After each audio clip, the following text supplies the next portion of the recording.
बहुत धन्यवाद।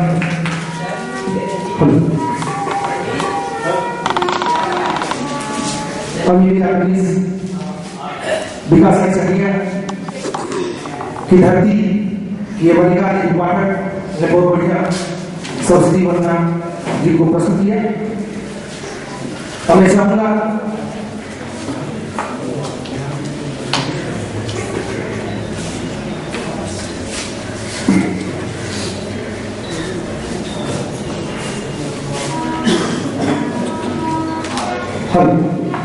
जैसा कि आप सभी जानते हैं कि भारत भूमि देवों की भूमि रही है और कभी ये विश्व गुरु कहा जाता था भारत।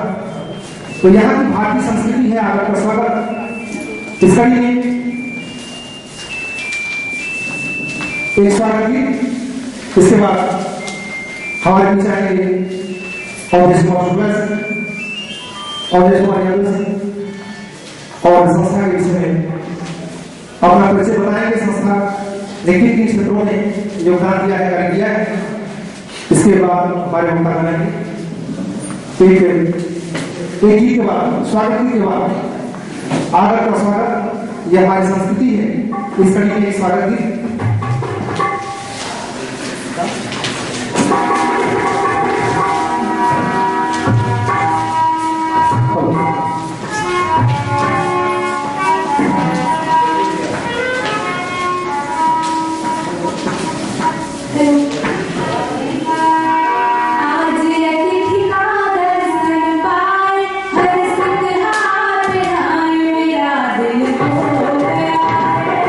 मेरा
बहुत सुंदर स्वागत की प्रस्तुति।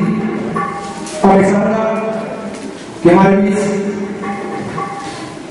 इस सभागार में जो आज एक दूसरी कार्यशाला का आयोजन किया गया है, training workshop child domestic violence, human trafficking and legal remedies, घरेलू हिंसा, बाल विवाह, मानव व्यवहार और आज की जो परिस्थितियां, इन सारे बिंदुओं पर हमारे वक्ता विचार व्यक्त करेंगे। लेकिन मैं सबसे पहले चाहूंगा अवधेश कुमार यादव जो दिल्ली से चलकर के हमारे विचार स्पीड सोसाइटी के संदर्भ में, आज इस कार्यक्रम के संदर्भ में अपने विचार व्यक्त करेंगे और हम सभी को इस संस्था से अवगत कराएंगे और संस्था के बारे में, संस्था ने किस क्षेत्र में क्या क्या योगदान दिया है, कार्य किया है, इस सब विषय बनाएंगे। और हमारे बड़े भाई श्री अवधेश कुमार यादव जी स्पीड दिल्ली।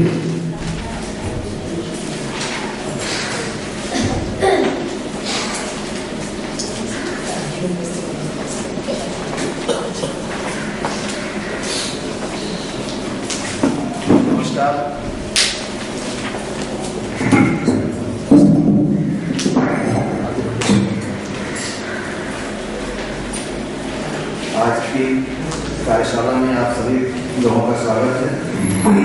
विशेषकर हमारे सीएम साहब जो काफी व्यस्त कार्यक्रम से इतना समय निकालकर हम लोगों के बीच में उपस्थित हुए हैं। आप अपने विचार और से अवगत कराएंगे हम लोगों को। हमारे मंच पे आसीन ग्राम प्रधान जी शिव कुमार सिंह जी, एडीओ साहब और हमारे human rights law network Delhi के साथी सिस्टर जासमीन, नम्रता जी, शाश्वती जी, ईश्वर शुक्ला जी, इसके अलावा हमारे एसएचजी की सदस्य बहनें बिंदु सिंह जी ग्रामीण से बनारस से आई हैं और आपका काफी अनुभव है हमारे इस क्षेत्र में है काम करने का, वो भी चंदौली के बनारस के क्षेत्र में आप ही दिन में विचार व्यक्त करेंगे और सभी लोगों के विचारों से अवगत होंगे हम लोग। और आप सभी लोगों का हम स्पीड की तरफ से हार्दिक स्वागत करते हैं और आशा करते हैं कि हमारे साथी जितने हैं यहाँ पे सब लोग आए हुए हैं और हम लोग लाभान्वित होंगे आप लोगों के विचारों से। हमारे साथी ने बोला मैं दिल्ली से चल रहा हूँ, मैं दिल्ली से चलकर आया जरूर हूँ लेकिन रहने वाला इस धरती का हूँ, तो ये संबोधन थोड़ा उचित नहीं है। मैं जन्म यहाँ पर लिया हूँ, यहाँ का हूँ, इसलिए मैं इस चीज को मुझे दिल्ली का करके पढ़ाया न किया है।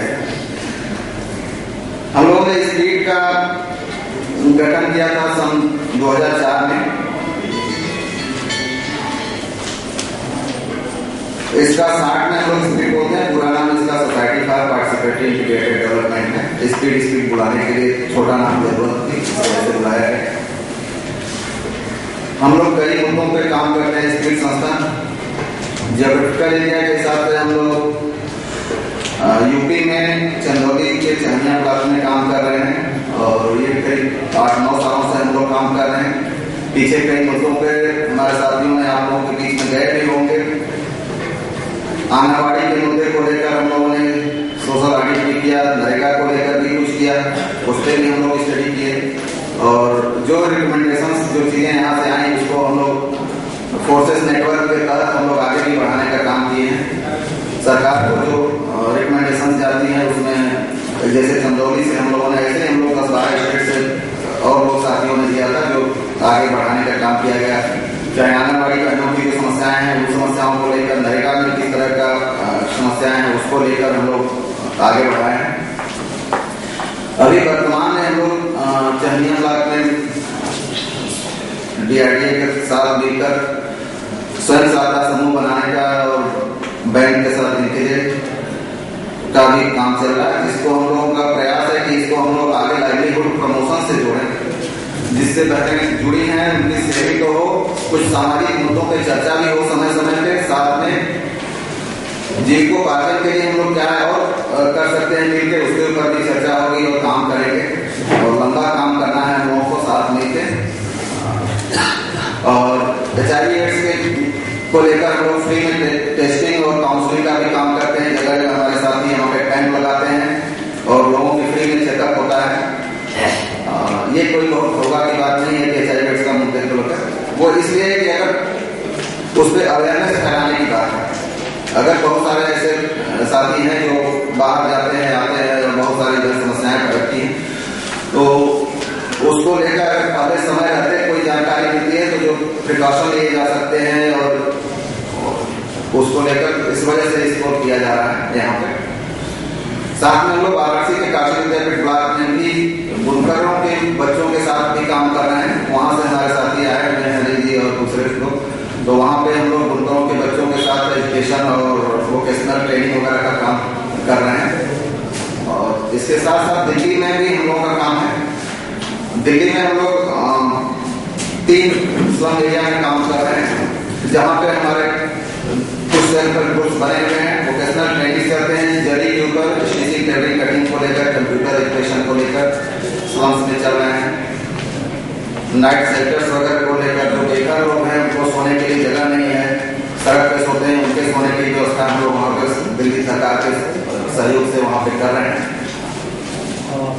और इसके अलावा जो हमारे यहाँ दिल्ली में जीबी रोड एरिया है, प्रोस्टिट्यूशनल एरिया बोला जाता है, और वहाँ पे भी हम लोग उनके बच्चों को पढ़ाने लिखाने का काम करते हैं।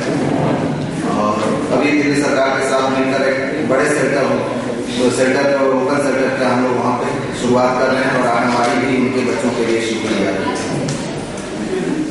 साथ में हम लोग हैंडीक्राफ्ट के आइटम्स और हैंडीक्राफ्ट के ऊपर ट्रेनिंग वगैरह भी देने का काम कर रहे हैं, तो दिल्ली में भी चल रहा है। हम लोग चाहते हैं कि यहाँ पे भी बहनों को उससे संबंधित जो इंटरेस्टेड होंगे जिनकी जागरूकता इस पे करें, उनको भी प्रशिक्षण दिया जाएगा और उसका कैसे मार्केटिंग हो, मार्केट के साथ लिंकेज हो, लोगों का जो कैसे इनकम हो, उस चीज को भी काम करने की कोशिश करेंगे आगे मिलकर।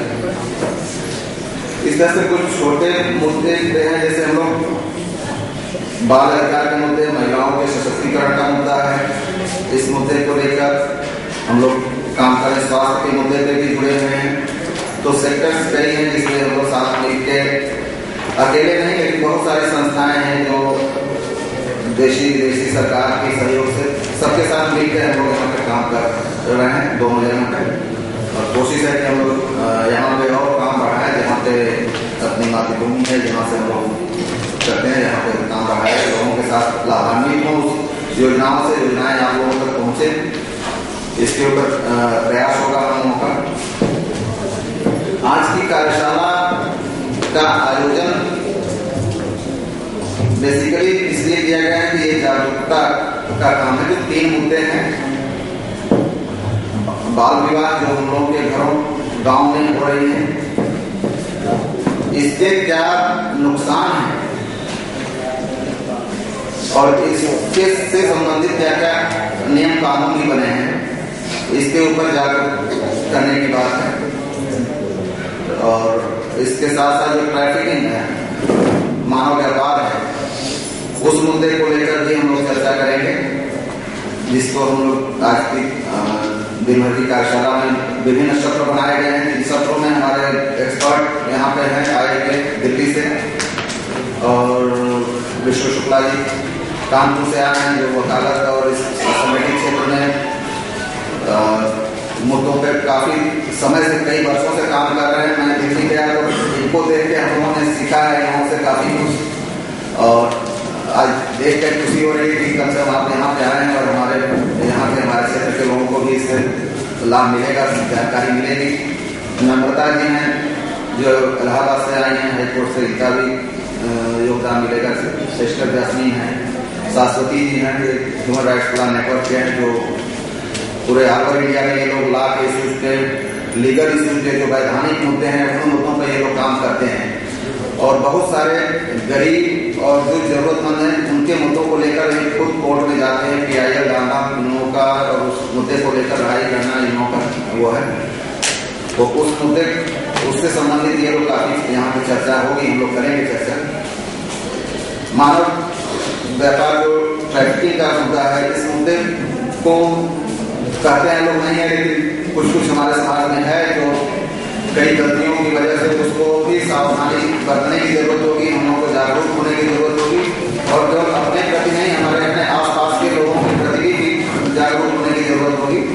जागरूक करने की जरूरत होगी, जिससे कि लोग इसमें जो बहनें दलदल में फंसती हैं, इसमें इस तक मानव तस्करी ट्रैफिकिंग के उसमें महिलाएं लड़के भी कई जगह फंस जाते हैं चीज़ों में, और इस तरह के बहुत सारे केसेज आए हैं सामने, इस वजह से इसको किया गया है। तीसरा मुद्दा हम लोगों का है जिसपे आज चर्चा करेंगे, घरेलू हिंसा। सुनने में तो लगता है कि ये घरेलू हिंसा घर की लड़ाई है, घर में छोटे छोटे नोकझोंक होते हैं और उस नोकझोंक के बाद हम लोग शाम को सब लोग ठीक हो जाते हैं, लेकिन घरेलू हिंसा कभी कभी उग्र रूप धारण कर लेती है, जो घर की दहलीज से बाहर हो जाता है और बाद में वो पारिवारिक विघटन होने लगता है, तब वो ज़्यादा जटिल हो जाता है। और उससे संबंधित जो मुद्दे हैं, जो कुछ गवर्नमेंट ने, सरकार ने भी कुछ नियम कानून बनाए हैं, उनकी भी चर्चा की जाएगी। तो इस तरह से हमको आशा है कि आज सभी हमारे साथी बहनें और सभी लोग मिलकर हम लोग इन मुद्दों पर चर्चा करेंगे, और जिसकी जो भी क्वेरी होगी, जो भी अंदर से जिज्ञासा आएगी किसी भी तरह के नियम कानून से संबंधित, वो हमारे साथियों से आप लोग पूछेंगे। कोई हिचकिचाहट नहीं है, हम सब लोग एक जगह के एक साथ के हैं, तो जिसको जो समझ में आए, जिस लैंग्वेज में बोलना चाहे, भोजपुरी में बोलना चाहे, उसमें बोले, उसको समझा जाए, बात किया जाए। कहीं से करते ये नहीं सोचने की जरूरत है कि लोग दिल्ली से आए हैं, वकील हैं, ये हैं, वो ये यहाँ इसलिए आए हैं कि हम लोग को फायदा हो, हम सभी साथियों का फायदा हो, जिसके अंदर जो जानकारी चाहिए वो सबको जानकारी मिले। तो आप सभी लोगों से आग्रह है कि दिन में कोई हिचकिचाहट नहीं है, बिना हिचकिचाहट के और आप सब लोगों को बात करना है। तो इसी के साथ मैं समाप्त करता हूँ और आशा करते हैं कि हम जो दिन के सत्र में लाभान्वित होंगे। धन्यवाद।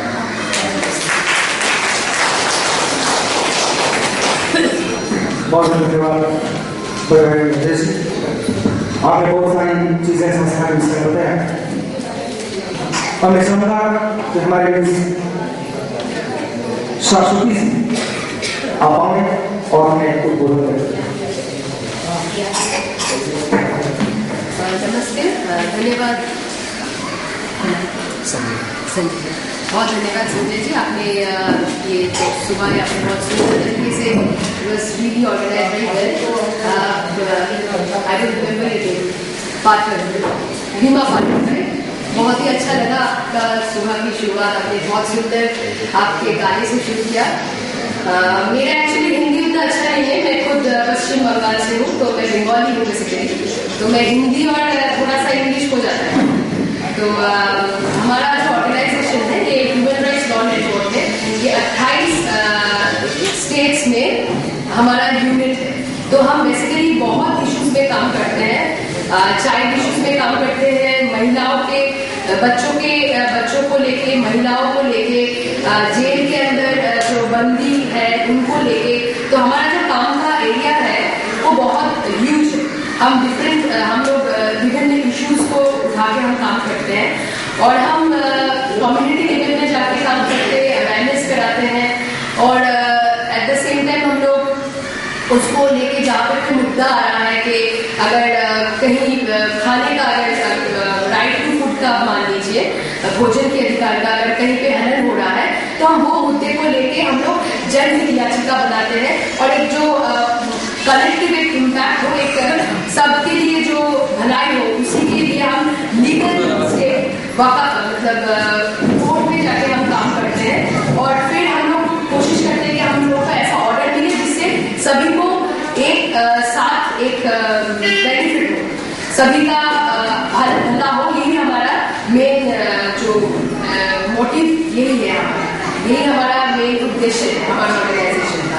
तो हमने इसीलिए सोचा कि हमने दिल्ली में हमारा बहुत होता है, और यूपी में हम लोगों ने पहले भी बहुत जगह पे हम लोग ऐसे वर्कशॉप कर चुके हैं, और ये आपका लखनऊ में था, कानपुर में था, अभी चंदौली में ये हमारा फर्स्ट टाइम है। तो हम लोग इसीलिए चाहते थे कि सारे महिलाओं, क्योंकि महिला ज्यादा पीड़ित होते हैं अभी के समाज में। हालांकि हमारे कानून तो बहुत कुछ बोलते हैं, कानून महिला की तरफ ही ज्यादा लेते हैं, बट जो काम होता है वो अभी तक सारी महिलाएं, हम लोग बोलते हैं कि वुमेन एम्पावरमेंट, बट महिलाएं सारे पिछले वर्गों में ही अभी तक पड़े हुए हैं। और हम चाहते हैं कि ये जो एक प्लेटफॉर्म, हमने कॉमन प्लेटफॉर्म, यहाँ पे हमारा जो उद्देश्य है, आप लोग आए हैं, आप लोग अपना बात रखेंगे, हम लोग तो अगर आप लोग अपना समस्या यहाँ पे रखेंगे, हम उस पर आपको कोई सोल्यूशन दे सके, तो यही हमारा सबसे बड़ा अचीवमेंट होगा। और यहाँ पे एसडीओ, माननीय एसडीओ साहब आए हैं, प्रधान जी आए हैं, तो इनका भी सोल्यूशन होंगे, क्योंकि ये आपके साथ काम करते हैं। तो आप अगर ये प्लेटफॉर्म यूज करके अपना जो समस्या है आप रखेंगे, तो ये उसमें बहुत जल्द से जल्द शायद ये लोग स्टेप्स ले सकेंगे, काम कर सकेंगे, क्योंकि ये लोग भी अपने ऑफिस में होते हैं। तो आप लोग अगर उनको ये वाला प्लेटफॉर्म यूज करके आप लोग अपना समस्या को रखेंगे, तो वो लोग बहुत, आई एम वेरी श्योर कि ये लोग बहुत जल्द आपके समस्या को देखेंगे और उसका कोई उपाय निकाल के आपके सामने रखेंगे। और इसके अलावा मैं अब ज्यादा तो बोल नहीं सकते, हमारा जो ऑर्गेनाइजेशन है बहुत पुराना है, ये 1989 से काम कर रहे हैं। और बेसिकली ये हम लोग गरीबों के लिए, महिलाओं के लिए, बच्चों के लिए ज्यादातर काम करते हैं, उनके साथ काम करते हैं और कोर्ट में जाके भी काम करते हैं। उनका कोई केसेस होता है, अगर इंडिविजुअल केसेस होते हैं वो भी हम लेते हैं, और अगर कलेक्टिव होते हैं तो हम जनहित याचिका के रूप में केसेस लेके जाते हैं और उसका हम कोशिश करते हैं कुछ अच्छा इम्पैक्ट हो। हमारे साथ दिल्ली के टीम आए हैं जो वो काम करते हैं, दिल्ली में काम करते हैं, नम्रता जी यूपी में काम करते हैं। तो अगर आपका समस्या आप लोग यहाँ पे रखेंगे तो उससे हम लोग आगे बढ़ेंगे। और हमारा आज का सेशन 3 चीजों में, 3 मुद्दे पे हम बात रखेंगे, क्योंकि हम ऑलरेडी थोड़ा सा हमारा लेट शुरू हुआ है, तो हम कोशिश करेंगे कि संक्षिप्त में हम सब कुछ कवर कर पाए। एक तो हम बाल विवाह के ऊपर बोलेंगे, पर पहले हम शुरू करेंगे डोमेस्टिक वायलेंस, घरेलू हिंसा से शुरू करेंगे, और फिर हम मानव तस्करी के ऊपर एक सेशन रखते हैं, और फिर हम बाल विवाह में जाएंगे, ठीक है। और इसमें एक लिंक तो आप लोगों को समझ में आता ही होगा शायद, कि जो मानव तस्करी है इसमें बहुत ज्यादा लोग प्रताड़ना के थ्रू वो लोग कई बोलते कि आपको शादी के लिए लेके चलते हैं, कोई बड़ा शहर में जाके भेज दिया, या किसी बच्चे को बोलते हैं कि हम आपके बच्चा दे दीजिए, हम शहर में जाकर उनको नौकरी दिला देंगे। तो ऐसे जो फॉल्स प्रॉमिसेस करके उनको लेके जाते हैं, और फिर कहीं ना कहीं जाके उनका कोई उपाय नहीं रहता है, वो कभी कभी सेक्स ट्रेड में इन्वॉल्व हो जाते हैं। तो इसी के जो यहाँ पे, आई एम वेरी श्योर कि यहाँ पे भी बहुत सारी जगह पे, बहुत कॉर्नर्स में ऐसे कुछ मुद्दे हो रहे हैं जो हम लोग देख नहीं पाते हैं, क्योंकि हम बहुत दूर रहते हैं। तो उसी के विषय में हम ज्यादा फोकस करेंगे। और इसी के साथ मैं चाहती हूँ कि संजय जी आप नेक्स्ट सेशन में आप जल्दी से हम शुरू करते हैं। उससे पहले एडवोकेट विष्णु शुक्ला जी, सब प्लीज आप अपना बात थोड़ा सा रखिए, और हम जल्द से जल्द एसडीओ सर के साथ हम लोग शुरू करेंगे सेशन। बहुत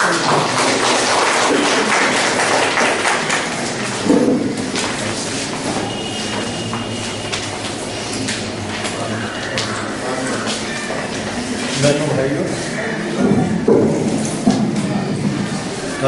आप लोगों के बीच में ऐसे पहली बार बात रखने को मौका मिला, तो आप सभी का मैं बहुत हृदय से आभारी हूँ। और मैं आपके बीच में, आपके बीच का एक शख्स बन के खड़ा हूँ, एडवोकेट के तौर पे नहीं। अपनों से बात करने में जब अपने तरीके से बात करी जाती है तो ज़्यादा अच्छी तरीके से और साफ बात होती है। बड़ी बड़ी मीटिंगों में जाके भाषण करके और ये सब कुछ बहुत हो चुका है, लेकिन आज जिस तरीके के लोगों के साथ बातचीत करने का मौका मिला, ये मेरा पहला तजुर्बा है। तो मैं इसके लिए भी आप सभी का बहुत शुक्रगुजार हूँ कि आपने मुझे मौका दिया। बहुत सारी बातें हम लोग इसके बाद वाले सेशन में करेंगे। आपके बीच में आपके एसडीएम साहब हैं, उनका सरकारी कामकाज से और सरकारी व्यस्तताएं होती हैं, उनसे बहुत जरूरी रिश्ता रहता है, जिम्मेदारियां होती हैं, और इसमें उनका ज़्यादा समय नहीं लिया जाना चाहिए।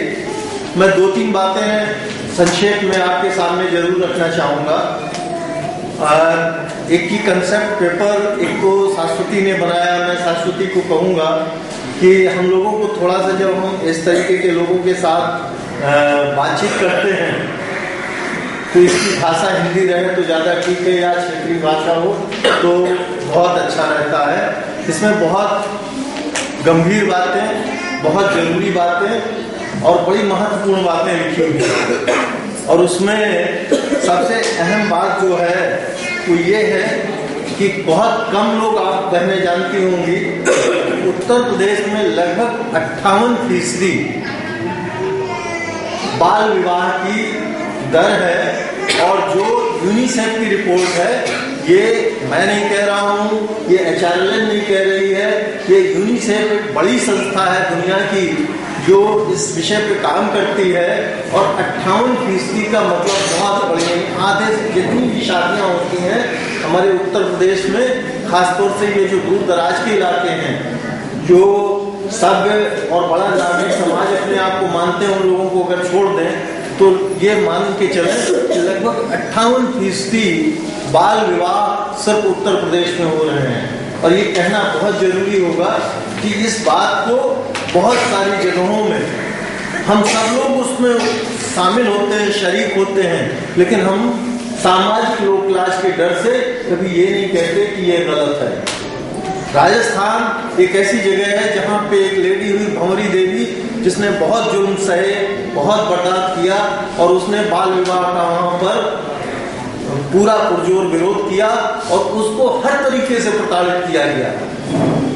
मैं चाहता हूं कि आप में से कोई जना ऐसा निकल के आवे जो इस तरीके की एक व्यवस्था से जूझ सके सीधे तौर पर। आज जरूरत है, जिस तरीके से विधवा विवाह के लिए राजा राममोहन राय तरीके लोगों ने संघर्ष किया, इसी तरीके से आप में से किसी को, हम में से किसी को ऐसे खड़ा होना पड़ेगा जो इस बाल विवाह की जो कुप्रथा है इसको मुक्त करा सके। और कम से कम यूपी, जहाँ पे इतना बड़ा प्रतिशत है, उस पर रोक लग सके।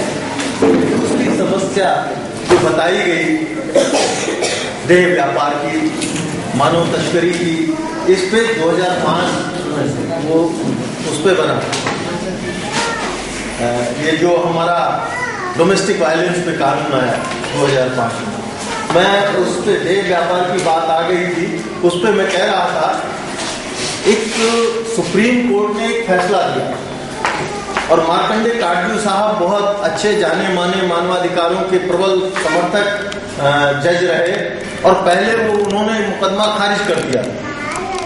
बाद में उन्होंने फिर उसको जो है स्वतः संज्ञान में ले करके और उसमें फैसला दिया और ये कहा कि ये दर्दनाक स्थिति है हमारे समाज की और इससे पार पाना बहुत जरूरी है।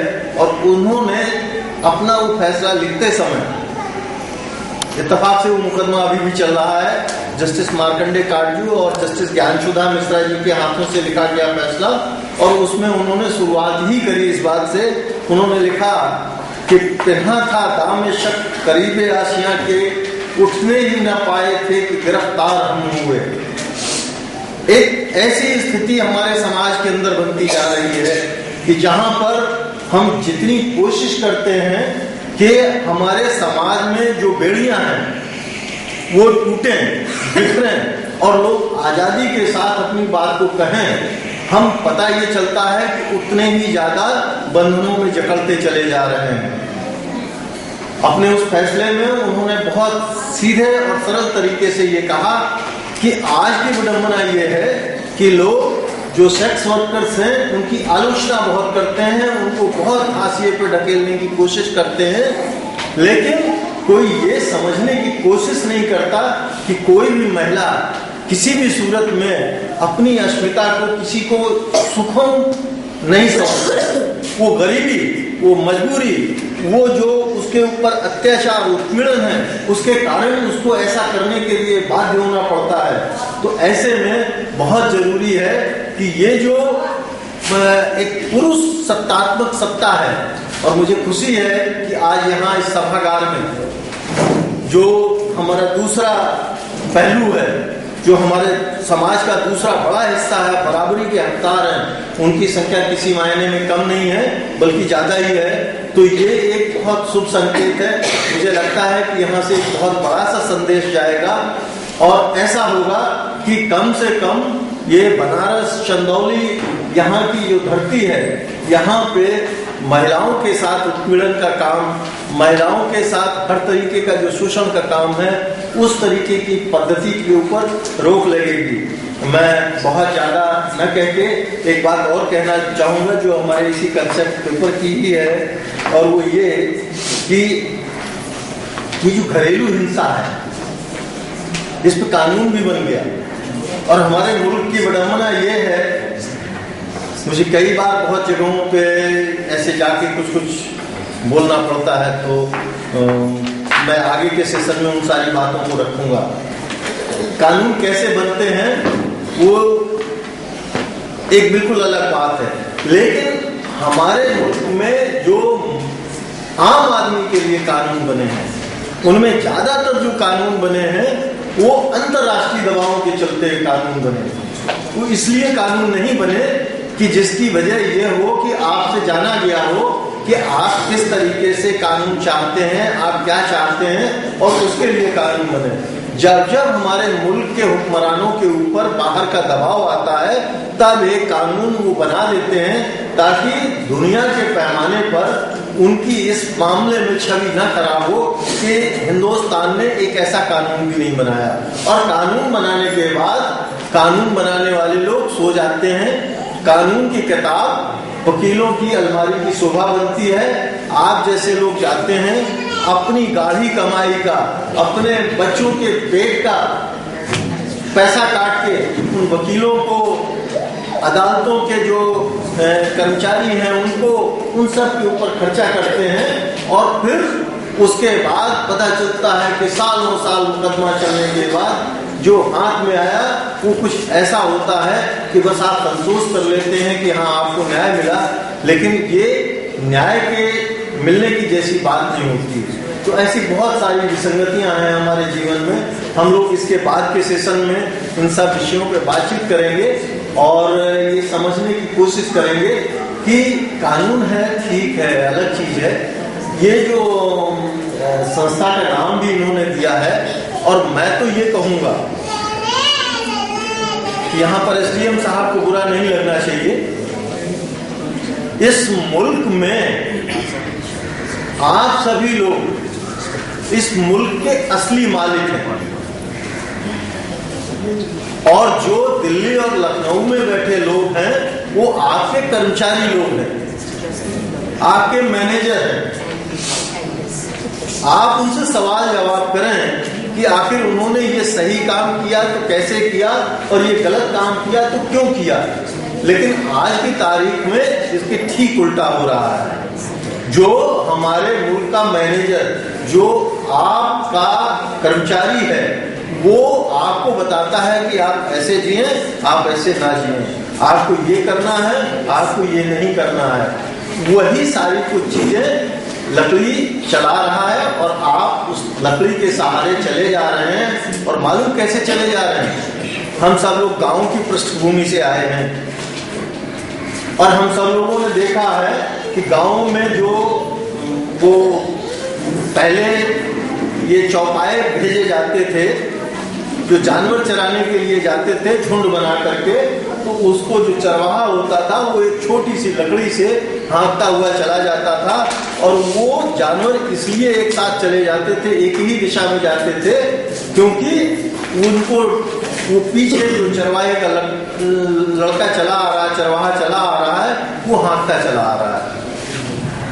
उन जानवरों को, बेचारों को ये नहीं पता कि उस चरवाहे की ताकत और उनकी ताकत में क्या फर्क है। अगर वो सारे जानवर अलग अलग दिशाओं में चले जाएं तो उन्हें नहीं हाँक सकता। तो कुछ कुछ ऐसी ही दशा आज हमारे मुल्क की हो गई है कि हमारे यहाँ पर हम लोग जानवर के जैसे बन गए हैं, और हमारे दिल्ली और लखनऊ में बैठे जो लोग हैं वो हाँकते चले जा रहे हैं, और हम उनके बताए हुए दिशा पे, उनके बताए हुए डायरेक्शन पे काम करने के लिए मजबूर हो रहे हैं। और हमारी अपनी क्या जरूरतें हैं, हमारी अपनी क्या आकांक्षाएं हैं, अपेक्षाएं हैं, सुख सुविधाएं हैं, इसके बारे में हमें कुछ पता नहीं है।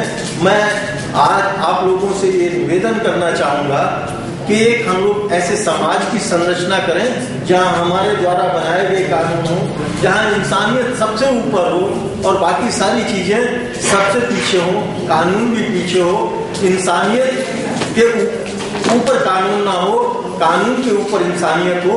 एक ऐसे कानून की खातिर हम सब लोग यहाँ पर बैठ के चर्चा करेंगे। आपने मुझे सुनने के लिए मौका दिया, इसके लिए आपका बहुत बहुत धन्यवाद। मैं आप सभी का हृदय से धन्यवाद करता हूँ।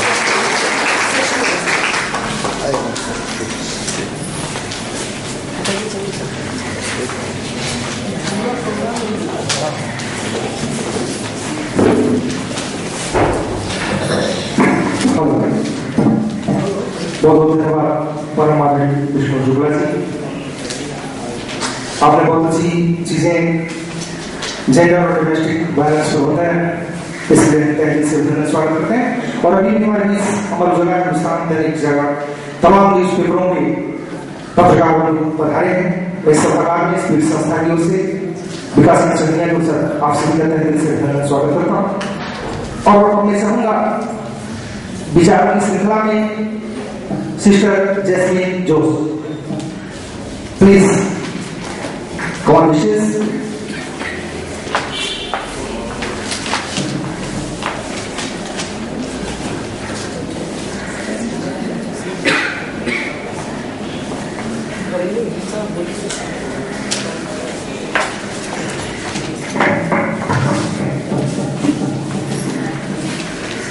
मान्यवर हमारे प्यारे महिलाएं यहाँ एकत्रित सभी लोग, सबको नमस्ते। जैसे ससुर जी ने बोला गया इसी तरह मैं भी एक माफी चाहती हूँ, ताकि मैं भी एक दूसरा बैकग्राउंड के है, केरल से है। मेरा हिंदी भी इतना शुद्ध नहीं है, लेकिन मैं आप लोगों को समझने की कोशिश करूंगी। जैसे ही आप लोग अच्छी तरह इस बात को समझे, इस तरह हिंदी आप लोगों के सामने प्रस्तुत करने के लिए मैं भी कोशिश करूंगी। तो मेरा एक विचार मेरे लिए दिया गया मुद्दा यही है बोलने के लिए। आप लोगों के बीच में जो लिंग भेदभाव है उसी के ऊपर चलते हुए जो हमारे समाज में घरेलू हिंसा होती रहती है उसी के बारे में आप लोगों के सामने एक विचार प्रस्तुत करने के लिए चाहती हूँ। आप जानते हैं कि हमारा समाज में लिंग भेदभाव बोलने से क्या आप लोग समझते हैं? आप लोग लिंग भेदभाव बोलने से क्या समझते हैं?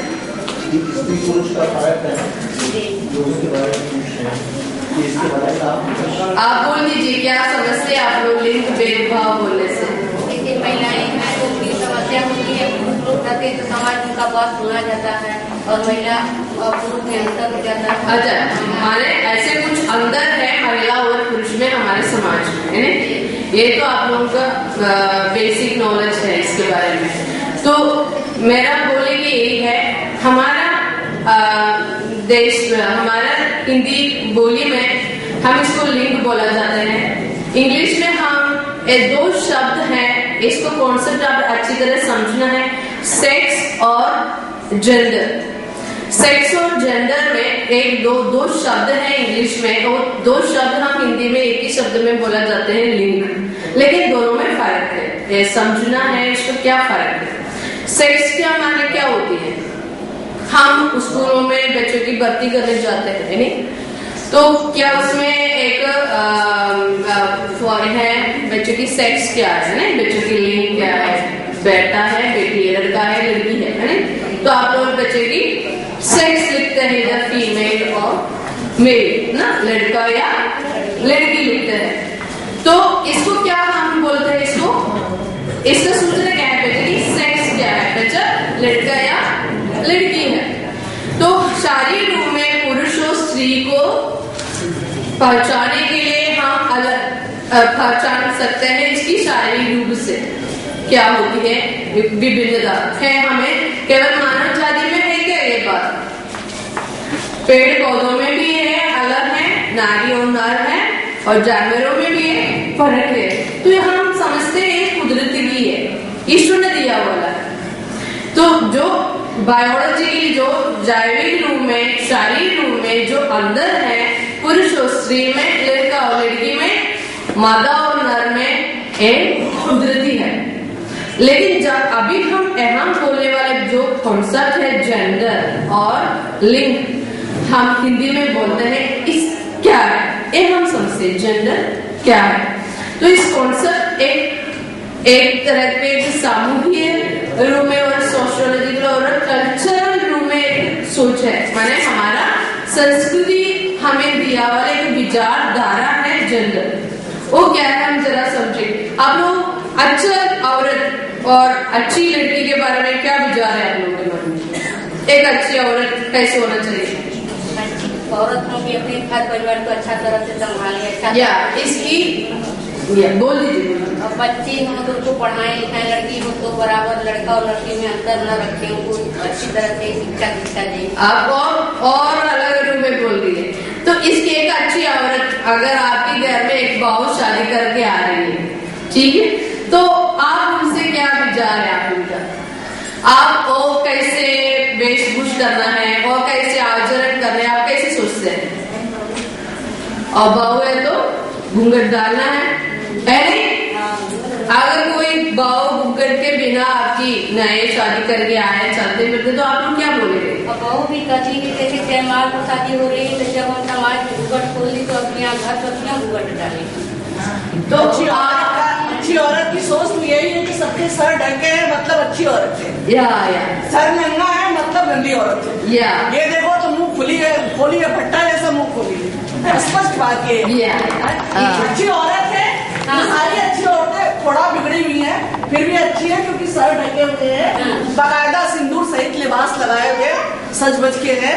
यदि कुछ नहीं कर रहा है इसका मतलब कि खराब औरत है, ये सब मतलब ये औरत अच्छी नहीं है, ये बच्चन है, खराब है, सबके सामने मुंह खोल के जाती है।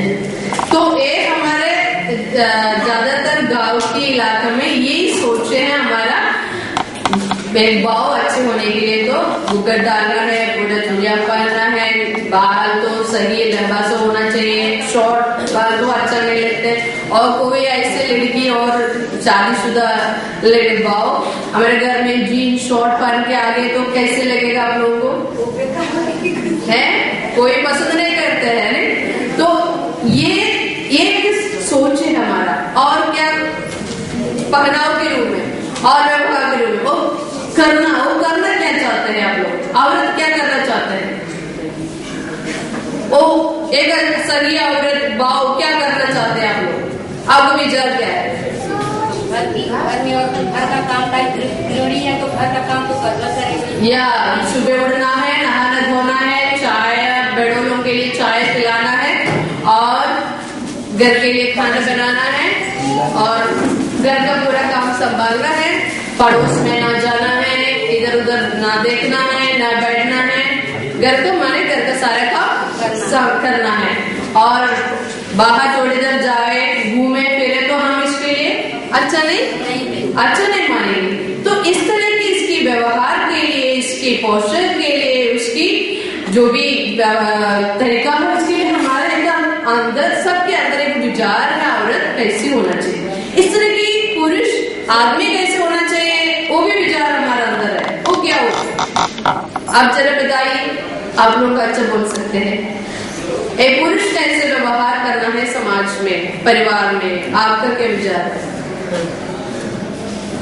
आदमी लोग कैसे जो है आदमी लोग को भी अच्छा तरह से व्यवहार अपने घर परिवार में करना चाहिए। भाई है तो छोटे भाई को मान मर्यादा करना चाहिए, पिता है माता है तो उनके साथ भी अच्छा व्यवहार करना चाहिए, और माँ है तो उनका सम्मान देना चाहिए। नहीं सम्मान देगी तो गलत पुरुष माने जाएंगे। और माता तो माने ये है पुरुष अपने मुट्ठी का बल पर जीना है, बाहर की काम करना है, घर के लिए कमाना है।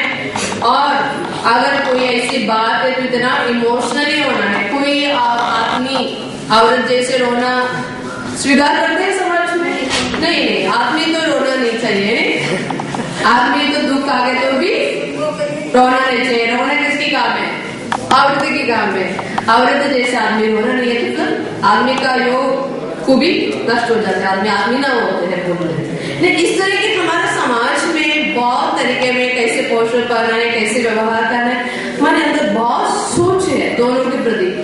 इसको हम बोलते हैं क्या? जेंडर, लिंग। तो कभी कभी हम ये दो भावना है, सेक्स और जेंडर, दोनों को हम इतना मिस कर लेते हैं। हम सोचते हैं लड़की माने ये इनकी पोस्चर है, लड़की माने इसकी व्यवहार है, लड़की माने इसकी जो काम करते हुए, लड़का माने उसकी पोस्चर है, उसकी काम है और उसकी जो व्यवहार है। और लेकिन हमारा गलत विचार है। हम एक